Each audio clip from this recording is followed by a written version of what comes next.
This is what it sounds like when your kick punches through the mix.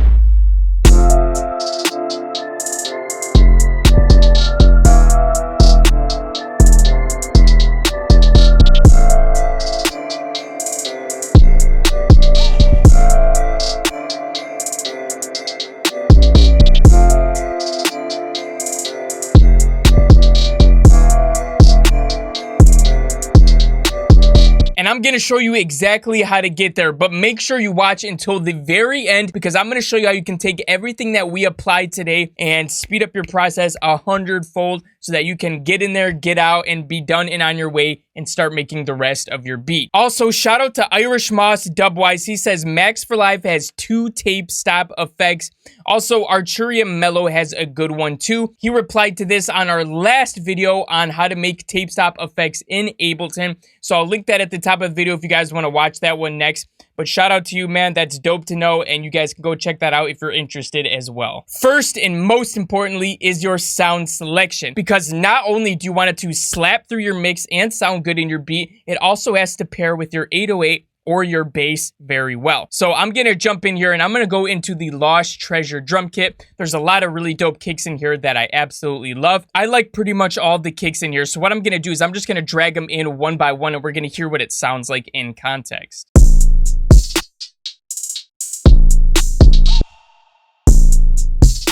I like this one because it sounds really punchy already, so we'll keep that in mind, but let's keep looking.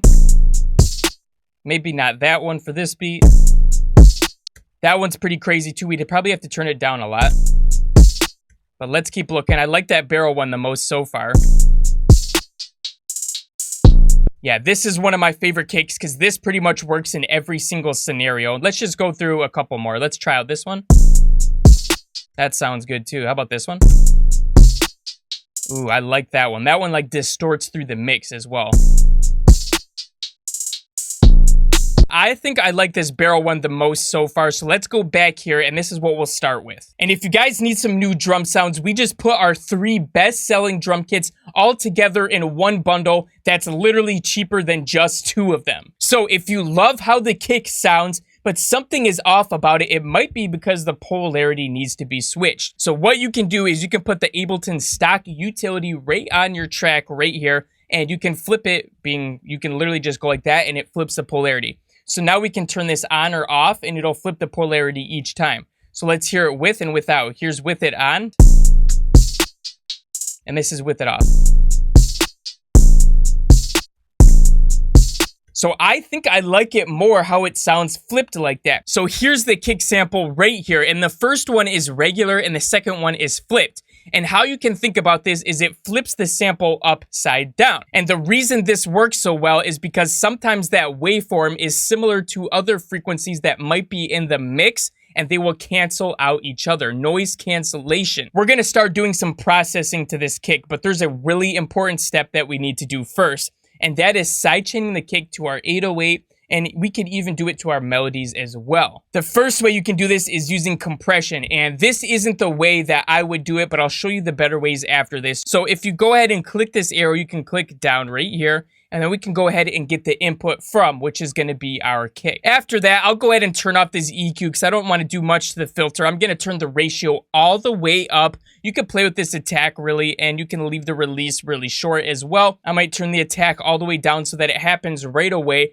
But if you have a certain 808, like a Zay, for instance, you can go ahead and look. You could zoom in right here, and you might see that the Zay has that little transient right there, and you could see after that transient pop might be like a certain amount of milliseconds, and then you can set your attack so that it starts playing at that time. And now when the kick and 808 play, let's go ahead and solo this. The 808 will duck as soon as that kick hits. So you can see by default we have a little bit of gain reduction here, but we're going to go ahead and bring down the threshold to get our desired effect.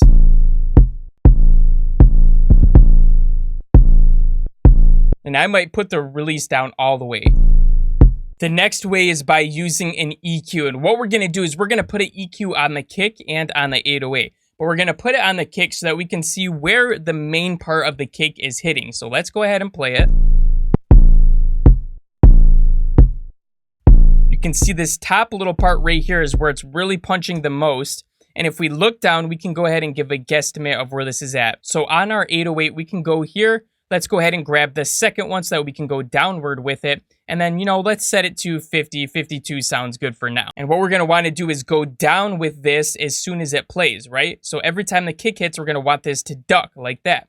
So I might pull the cue back a little bit more like this. And then what we want it to do is trigger it when it happens. So you can do this manually by modulating the automation, or we're going to put the envelope follower on the kick drum right here. And then we're going to go ahead and map the gain of that. So we have map going. You'll see it'll blink like this. We'll go back to the 808 here. We're going to make sure that 2 is selected, and we'll click on the gain. And boom, you can see it's all the way down by default. And then we're just going to have to tweak a couple things here. So the 0 and 100% means at 0, it's going all the way down on the EQ, and 100 is going all the way up. So by default, we only want it to come up 50% of the way, right? We don't want it to go all the way up because we don't want it to gain any. We only want it to do some reduction. And then depending on how far we want it to go down, we can go ahead and affect it here. But in fact, what I might do is I might have it start at 50, and then what I want it to do is go down to maybe, let's say 25, okay?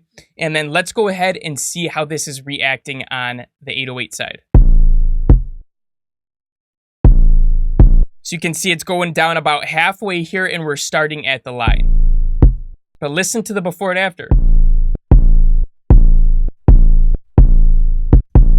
You see how you hear the transient of the kick, and it allows it to come through so much more. That's why I love this method way over the compressor, and it gives you so much more control. But there's an even better way that I want to show you really quick. The way that I do it is I use a plugin called GM Audio Ducker, and it allows me to duck the signal completely, aka the volume of the signal, every time that kick hits.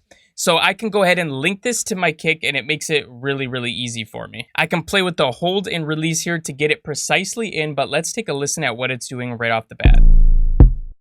You can see it gives us this visual too. And then we have so much control over the hold and release that we can do it just as much as we want, not too much, not too little. If you don't have that plugin, what we might be able to do is if we go to the 808, let's go ahead and put a utility back on this 808 here, and I'm going to turn off this one. We might be able to modulate the gain here instead of that EQ curve, right? So let's check this out. So you're getting that same sort of result. And you even get a similar visualizer right here. As a little bonus, you can also get a cleaner mix if you do this same thing on your melodies that we did on the 808. So if I go on my melody group here, so it's affecting all of my melodies, I'm going to put that same plugin on here, and I could even turn the release up a little bit and play with this so that it even ducks it for a little longer of a time.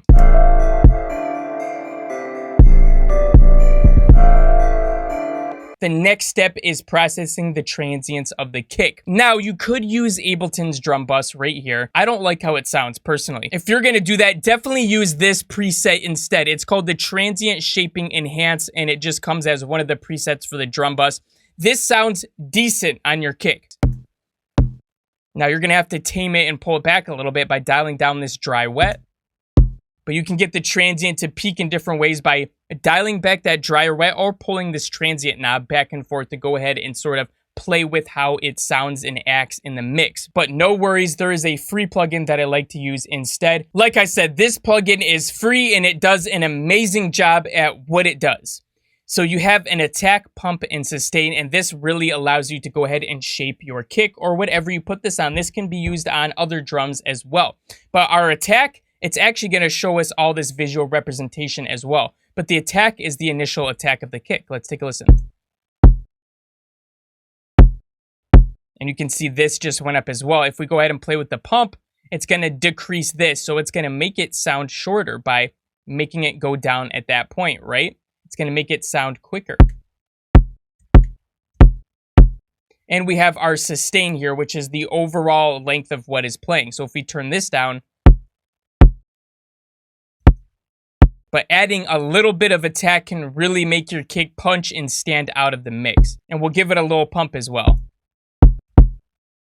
Next is the saturator. We're going to go ahead and saturate this kick. I'm going to go ahead and set this to soft sine, giving it a soft sort of a distortion curve that we're going to be applying here.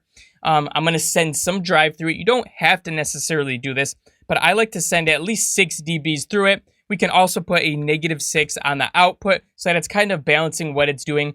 And soft clip sounds pretty decent on it as well, so you can go ahead and play with that too. But what really makes a difference is playing with this depth and this bass right here. We can get completely different sounding kick by just playing with those different things.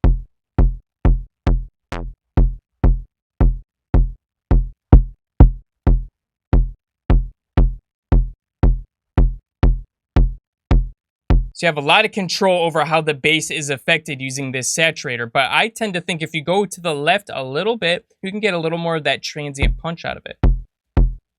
And if you turn the depth down a little bit as well.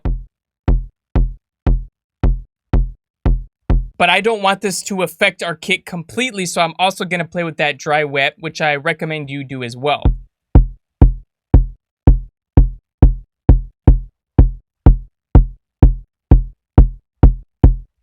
I almost forgot this step, guys. What you can do is you can go ahead and put an EQ8 on your kick, and there is a little bit of boxiness in every kick drum, for the most part, unless it was mixed really well.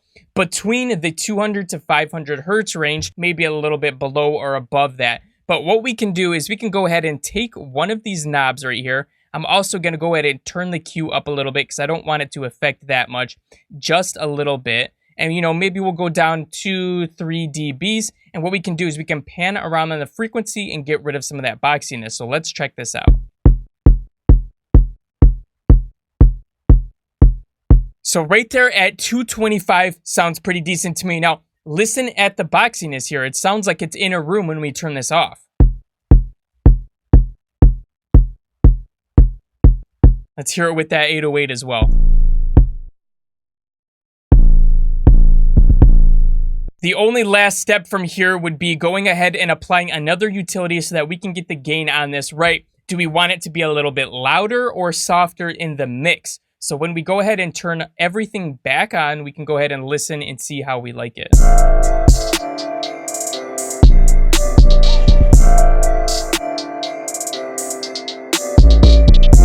And like I said at the beginning, if you want to save a bunch of time so you don't have to go through all of this every single time, what you can do is you can select all of these plugins and your kick, press Command-G or Control-G on Windows, and this is going to go ahead and make us a grouped effect rack. You could stop there and be good and go in and tweak it, but what is really awesome about these is you can open up this one right here and you can actually map your own macros. And it's super easy, guys. So for instance, I could click this map right here. And let's say I want to go ahead and make this easy for the EQ. I can click on number 2 right here, and let's say I want to be able to change the frequency. I can map that to the first one and the gain to the second one. So now I don't have to go into the EQ to do this. All I would have to do is, if we turn map back off, now I just have to adjust this and use my ears. So now I can close down this EQ and I don't have to look at it anymore. Next, on the utility, what I would do here is I would map this on or off. Right? So if I map the power button here and unmap it, now I can turn this all the way down to turn it off or turn it back on, and I can decide whether I want polarity to be reversed. And then you can go ahead and save that as an effect rack so that you can use it every time. And then all you have to do is put in your favorite kick sample that you want to use in that beat, and then make your couple little adjustments here, and you're well on your way. It saves you a ton of time, and it makes it so amazing. If you're not using audio effect racks by now, you need to be using them, fam. I went absolutely crazy with this, and I made something that I like to call the kick machine. So not only did I map all of my favorite stuff like the polarities, the frequencies, the saturation, all of this stuff that I use every single time, but I also have a kick selector. What I did is I took 50 of my favorite kick samples that I've ever found, and I put them all in here. So all I have to do is click this, go up or down on my keyboard, and it's going to pedal through all 50 of my favorite kick samples so that I don't have to do anything. Check this out.